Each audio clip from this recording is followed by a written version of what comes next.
আজকের বিশেষ সংবাদ শুরু করছি গণতন্ত্রের চতুর্থ স্তম্ভ। আমি প্ল্যাটফর্ম একাডেমির ছাত্র শাহিন চমিত। ঐতিহাসিক সিদ্ধান্ত ভারতীয় রেলের। পুজোর মৌসুমে যাত্রীদের জন্য আকর্ষণীয় উপহারের ডালি নিয়ে হাজির হলো রেল।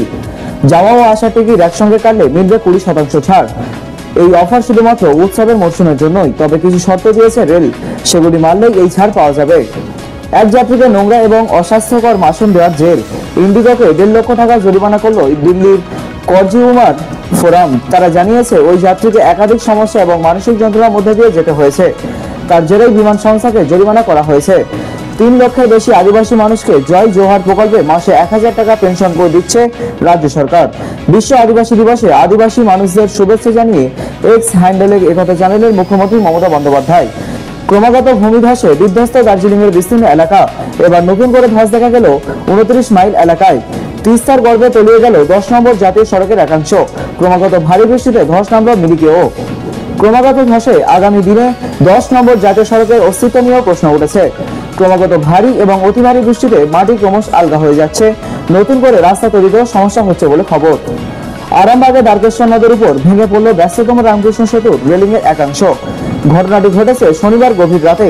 বিপজ্জনকভাবে যান চলাচল করছে, কেউ আহত হয়নি। এই সেতুটি 5টি জেলার সঙ্গে সংযোগ করে। পুরোপুরি ভাঙলে যোগাযোগ বিচ্ছিন্ন হবে বলে আশঙ্কা করছেন স্থানীয়রা। ঘটনায় আতঙ্কিত বাসিন্দারা। ছুটির দিনে যাত্রীবাহী চলন্ত সরকারি বাসে আচমকা অগ্নিকাণ্ড। কলকাতা বিমানবন্দরের কাছে এই দুর্ঘটনায় তীব্র আতঙ্ক ছড়িয়েছে। জানা গিয়েছে আগুনে পুরোপুরি ক্ষতিগ্রস্ত ওই সরকারি এসি বাসটি, তবে হতাহতের কোনো খবর নেই এখনো। দুর্ঘটনার সঙ্গে সঙ্গে দমকল ঘটনাস্থলে গিয়ে আগুন নিয়ন্ত্রণে আনে। তুমুল আতঙ্ক ছড়িয়ে পড়েছে যাত্রীদের মধ্যে।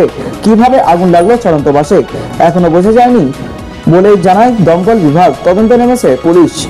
আজ প্রধানমন্ত্রী নরেন্দ্র মোদী বেঙ্গালুরুর নেভা মেট্রোর ইয়েলো লাইন উদ্বোধন করলেন, যা 16টি স্টেশন ও প্রায় 19 কিলোমিটার দৈর্ঘ্যে স্থাপিত এবং এটি শহরের দক্ষিণাঞ্চলে যাত্রী সাধারণের ভোগান্তি লাঘবে গুরুত্বপূর্ণ ভূমিকা রাখবে।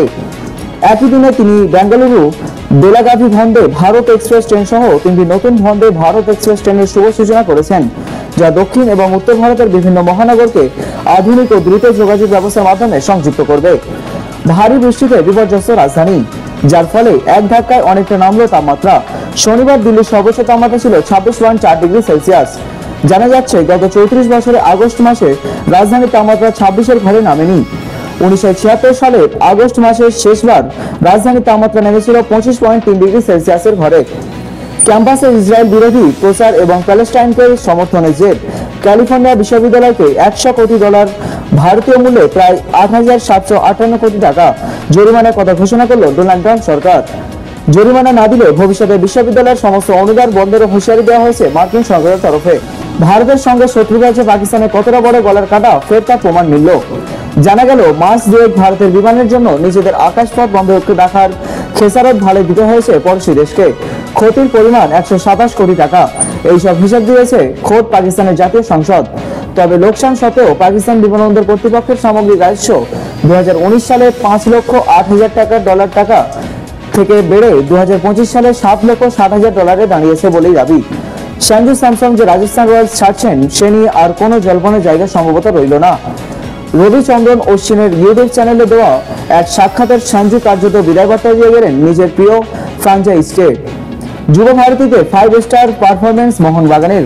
অনেকেই বলেছিলেন মৌসুমের প্রথম কঠিন ম্যাচে নামতে চলেছে মোহনবাগান। হয়তো কেউই ভাবতে পারেনি সেই কঠিনে হ্যাডল এতটা সহজে পার করবেন হোসি ম্যালিনের ছেলেরা। প্রথম দিকে তুলমূল্য লড়াই চালালেও ক্রমশ ম্যাচ থেকে হারিয়ে গেল ডায়মন্ড হারবার, যার ফলে হাসতে হাসতে 5-1 গোলে কিবু ভিকুনার দলকে উড়িয়ে ডুরান্ড কাপের পরের রাউন্ডে পৌঁছে গেল সবুজ মেরুন ব্রিগেড। দক্ষিণবঙ্গে বৃষ্টির পরিমাণ কমলে উত্তরে ভারী বৃষ্টির পূর্বাভাস আলিপুর আবহাওয়া দপ্তরের। তবে 13 তারিখ বঙ্গোপসাগরে নিম্নচাপ দানা বাঁধবে, তার জেরে দক্ষিণবঙ্গে ভারী বৃষ্টির আশঙ্কা রয়েছে।